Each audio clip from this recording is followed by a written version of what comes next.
Asia কাপের আগে প্রস্তুতির মঞ্চটা দারুণভাবে রাঙাচ্ছে বাংলাদেশ ক্রিকেট দল। নেদারল্যান্ডসের বিপক্ষে অসাধারণ জয়ের মধ্য দিয়ে ৩ ম্যাচের টি-20 সিরিজের যাত্রা শুরু করেছে লিটন বাহিনী। সিলেট আন্তর্জাতিক ক্রিকেট স্টেডিয়ামে ডাচদের বিপক্ষে প্রথম আন্তর্জাতিক টি-20তে ৮ উইকেটের বিশাল জয় পেয়েছে বাংলাদেশ।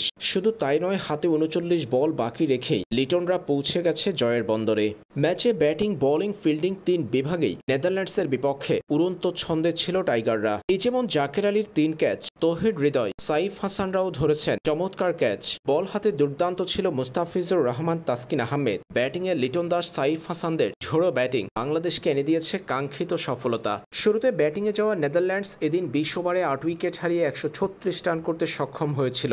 টাইগার বোলারদের তাণ্ডবের মুখে কেবল ১৩৬ রানে থেমেছে ডাচদের ইনিংস। বল হাতে দলের সর্বোচ্চ উইকেট শিকারী তাসকিন আহমেদ। দলের ম্যান অব দ্য ম্যাচ নির্বাচিত হওয়া তাসকিন ৪ ওভারে বোলিং করে ২৮ রান দিয়ে পেয়েছেন ৪ উইকেট। বোলিং করেছেন ৭ ইকোনমি রেটে। কাটার মাস্টার মুস্তাফিজুর রহমান বরাবরের মতো ইকোনমিক্যাল বোলিং দেখিয়েছেন আজও। ৪ ওভার বোলিং করে ১৯ রান দিয়ে মুস্তাফিজ পেয়েছেন ১ উইকেট। ৪.৭৫ ইকোনমি রেটে বোলিং করেছেন ফিজ। বাকি ২টা উইকেট পেয়েছেন সাইফ হাসান। নেদারল্যান্ডসের দেওয়া ১৩৭ রানের টার্গেটে ব্যাটিং করতে নেমে শুরুতে ঝড় তুলেছিলেন পারভেজ ইমন। ১৬৬ স্ট্রাইক রেটে ৯ বলে ১৫ রানের ইনিংস খেলে আউট হয়েছেন ইমন। খুব বেশি দূর যেতে পারেননি তানজিদ তামিম। ২৯ রান করে ফিরেছেন তিনি। এরপর দলের হাল ধরেছেন লিটন। মাত্র ২৯ বলে ৫৪ রানের অপরাজিত ইনিংস খেলেছেন টাইগার অধিনায়ক। ২ ছক্কা ৬ চারে সাজানো ছিল তার ইনিংসটি। লিটনের ১৮৬ স্ট্রাইক রেটে ব্যাটিং এর পাশাপাশি তাকে সঙ্গ দিয়েছেন সাইফ হাসান। মাত্র ১৯ বলে ৩৬ রানের ইনিংস খেলেছেন বল হাতে ২ উইকেট পাওয়া সাইফ। ৩ ছক্কা ১ চারে